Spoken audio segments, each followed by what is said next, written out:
First time Kalyan గారు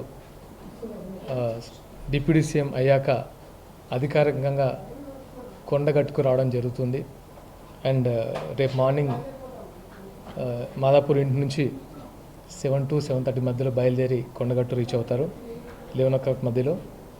and పూర్తి భద్రతా వలయం ఉంటుంది. తెలంగాణ వ్యాప్తంగా అభిమానులు, జన సైనికులు అండ్ కార్యకర్తలు, వీర మహిళలు అందరూ ఆయన కోసం వెయిట్ చేస్తున్నారు. ముఖ్యంగా తెలియజేయడం ఏమనగా ఆయన దీక్షలో ఉన్నారు అండ్ అమ్మవారి దీక్షలో ఉన్నారు కాబట్టి పోలీసులకు సహకరించాలని మనస్ఫూర్తిగా కోరుకుంటున్నాను. అండ్ మళ్ళీ ఒకసారి డిఫరెంట్గా ఇక్కడ ఒక మీటింగ్ పెట్టి అందరినీ పేరు పేరున కలవబోతున్నారు, అది కూడా దృష్టిలో పెట్టుకోవాలి. అండ్ జనసేన ఇక్కడ బలోపేతం చేయడానికి కళ్యాణ్ గారు ఒక సమావేశం పెట్టడం కూడా జరుగుతుంది.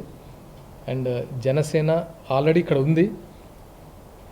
ఆఫ్టర్ ఆంధ్రప్రదేశ్ ఫలితాల తర్వాత ఇంకా బలంగా ముందుకెళ్తుందని అందరూ ఇక్కడ ఎక్స్పెక్ట్ చేస్తున్నారు, అలాగే జరుగుతుంది. అండ్ సమస్యల గురించి కూడా ఇక్కడ నాట్ ఓన్లీ కళ్యాణ్ గారిని చూడడానికే కాదు, అక్కడ ఉన్న లోకల్ సమస్యల గురించి కూడా చాలామంది వస్తున్నారు. ముఖ్యంగా సిరిసిల్ల ఇష్యూ గురించి కొంతమంది వచ్చి, చేనేత కార్మికులు వచ్చి వాళ్ళ ప్రాబ్లమ్స్ కూడా తెలియజేస్తున్నారు. అంటే సందర్భం కాకపోయినా ఎందుకు చెప్తున్నానంటే అక్కడ 8 ఆత్మహత్యలు చేసుకున్నారు. వాళ్ళందరూ వచ్చి మేము ఒక మెమోరాండం ఇస్తాము కళ్యాణ్ గారికి, ఎందుకంటే చేనేత వాళ్ళ గురించి కళ్యాణ్ గారు ఇంతకుముందు వచ్చారు సిరిసిల్ల. అండ్ మా ప్రాబ్లమ్స్ ఇప్పుడు కొంచెం పెద్దగా అయ్యాయి గవర్నమెంట్ తర్వాత, ఎందుకంటే ఈ 10 సంవత్సరాల కాలం కంటే ఇప్పుడు కొంచెం 6 నెలల్లోనే 8 ఆత్మహత్యలు చేసుకున్నారు. సో ఒకసారి మేము వినతి పత్రం ఇస్తామని కొంతమంది వచ్చారు. సో వాళ్ళది కూడా మేము కళ్యాణ్ గారి దృష్టికి తీసుకెళ్తాం. అంటే సంతోషం కాదు, సమస్యలు కూడా చెప్పుకోవడానికి చాలామంది ఉన్నారు కళ్యాణ్ గారితో షేర్ చేసుకోవడానికి. అండ్ ఫస్ట్ ఆఫ్ ఆల్ రేపు ఉన్న కొండగట్టు కార్యక్రమాన్ని అందరూ తెలంగాణ వ్యాప్తంగా సంబరాలు జరుపుకుంటున్నారు. ఎందుకంటే కళ్యాణ్ గారిని డిప్యూటీ సీఎంగా చూసి ఆ కళ నెరవేర్చుకోవడానికి అందరూ సంబరాలు చేసుకుంటున్నారు. అలాగే కొంచెం సమన్వయం కూడా పాటించాలి. మిగతా విషయాలు ఏంటంటే అందరూ రాష్ట్ర నాయకులు అందరూ అక్కడ ఆర్గనైజ్ చేస్తున్నారు. ఇప్పుడు వెళ్ళి నాకు తెలిసి ఇంకో 1-2 అవర్స్లో బయలుదేరి వీళ్ళందరూ అక్కడ ఆర్గనైజ్ చేస్తారు. అండ్ ఫర్దర్గా డెఫినెట్గా మీ ముందుకు చాలా విషయాలు తెలియజేస్తాం. ఎందుకంటే పార్టీ బలోపేతం గురించి కానీ, లేకపోతే ఇక్కడ నాయకత్వం గురించి కానీ అన్ని విషయాలు త్వరలో మీ ముందుకు తెలియజేస్తాం. అండ్ మరొకసారి thank you so much for coming. Thank you. అంటే ఇప్పుడు అక్కడ ఆంధ్రప్రదేశ్లో జనసేన సాధించిన అఖండ విజయం హిస్టారిక్ విన్, ఇండియన్ హిస్టరీలోనే ఇప్పుడు ఎక్కడ లేనంత గొప్ప విజయాన్ని జనసేన సాధించి పవన్ కళ్యాణ్ గారు డిప్యూటీ సీఎం అయిన దాని తాలూకు ప్రభావం తెలంగాణ రాజకీయాల మీద ఏ విధంగా ఉంటుందని మీరు అనుకుంటున్నారు? డెఫినెట్గా సార్, యాక్చువల్గా మీరు అన్నట్టు కళ్యాణ్ గారు ఎప్పుడో చెప్పారు, జనసేన రాజకీయాలు లేకుండా రెండు తెలుగు రాష్ట్రాలు ఉండవని ఆయన ఎప్పుడో చెప్పారు. దానిలో భాగంగా ఫస్ట్ రాష్ట్రాన్ని ఆంధ్రప్రదేశ్లో తన మార్కెంటో చూపించారు. అంటే అవుట్ ఆఫ్ 21కి సీట్స్ కొట్టి అంటే ఎన్డీఏలోనే ఒక ప్రభావితం చేశారు. అలాగే తెలంగాణలో కూడా ఆయన మార్క్ ఉంటుంది.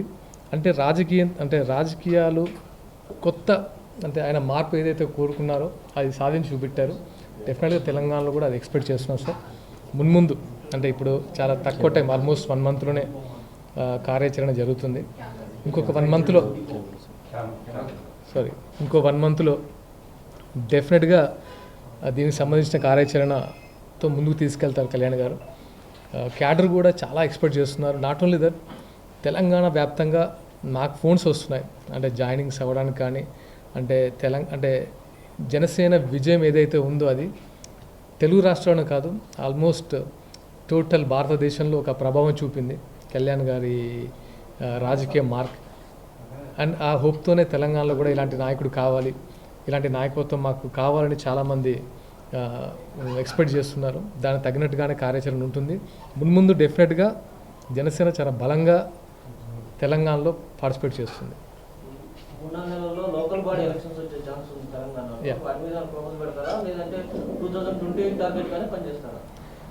అంటే 28 అని ఏం లేదు. అంటే కళ్యాణ్ గారు ఏదైతే డెసిషన్ తీసుకుంటారో ఏంటంటే ఆయన వ్యూహం మనకి తెలియాలి. ఫస్ట్ ఆఫ్ ఆల్ కళ్యాణ్ గారు వేసే వ్యూహం ఎలా ఉంటుందంటే ఎప్పుడు ఎలా పార్టిసిపేట్ చేస్తే బాగుంటుంది, అది పొత్తా లేకపోతే ఇండివిజువల్గానా, లేకపోతే ఇక్కడ ఇంకా ఏమైనా లోపాలు ఉన్నాయో అవి సరిదిద్దుకొని ఎలా ముందుకెళ్తే బాగుంటుందని అనే ఇన్స్ట్రక్షన్ బట్టి మనం ముందుకు వెళ్ళాల్సి వస్తుంది.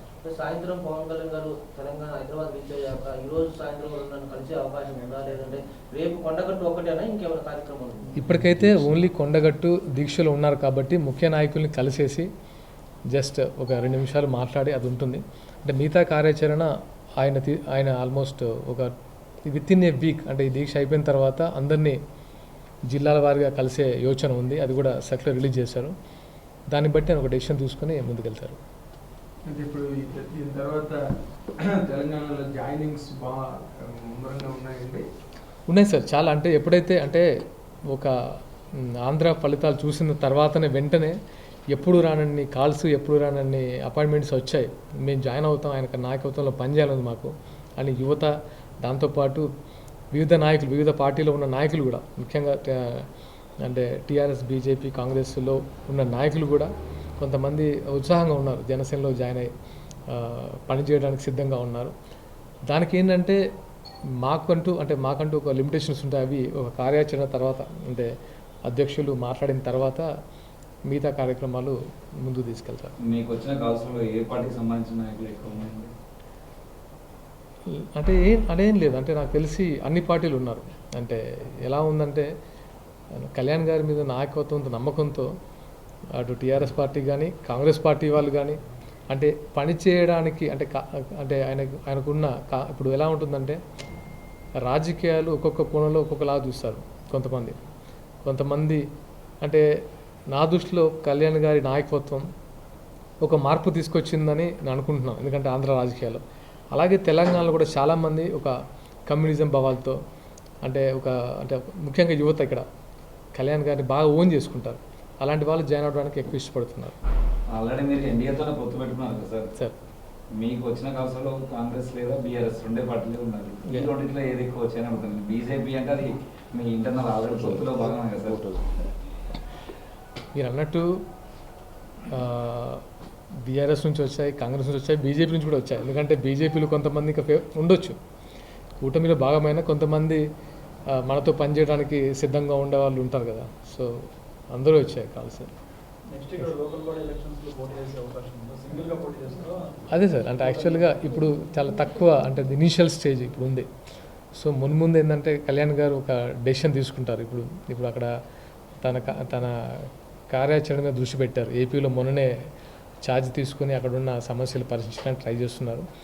నాకు తెలిసి ఆల్మోస్ట్ ఒక 1 మంత్ అది కొంచెం సెటిల్ అయిన తర్వాత ఇక్కడ ఉన్న పరిస్థితులను బట్టి ఇక్కడ ఏం చేద్దాం, ఎలా చేద్దాం, ఎలాంటి క్యాడర్ని పెడదాం, ఎలా వెళ్తే బాగుంటుంది, పొత్తులు వెళ్తే బాగుంటుంది, అది కళ్యాణ్ గారు తీసుకునే డెసిషన్. అంటే ఆయన అక్కడ గవర్నమెంట్లో ఉప ముఖ్యమంత్రి పదవిలో చాలా బిజీగా ఉన్నారు. ఇక్కడ పార్టీ వ్యవహారాలు నడిపించడానికి కీలకంగా వ్యవహరించే వ్యక్తి ఎవరంటే మీరు? సార్ ఇక్కడ అదేం లేదు సార్, అందరూ ఉన్నారు. యాక్చువల్ మహేందర్ రెడ్డి గారు, శంకర్ గౌర్ గారు, రాజలింగం గారు, ముమ్మారెడ్డి ప్రేమ్ కుమార్ గారు, దామోదర్ రెడ్డి గారు, ఇక్కడ ఒక ఆయనకు అంటే ఎప్పటి నుంచో, అంటే ఆల్మోస్ట్ ఒక 10 సంవత్సరాల నుంచి ఉన్న వాళ్ళందరూ ఉన్నారు. సో నన్ను ఏంటంటే నాకు ఆల్మోస్ట్ నవంబర్లో నేను జాయిన్ అయ్యాను. ఆయనతో ఎప్పటి నుంచో జర్నీ ఉన్నా, పార్టీలో మాత్రం ఒక నవంబర్లో నేను జాయిన్ అయ్యాను.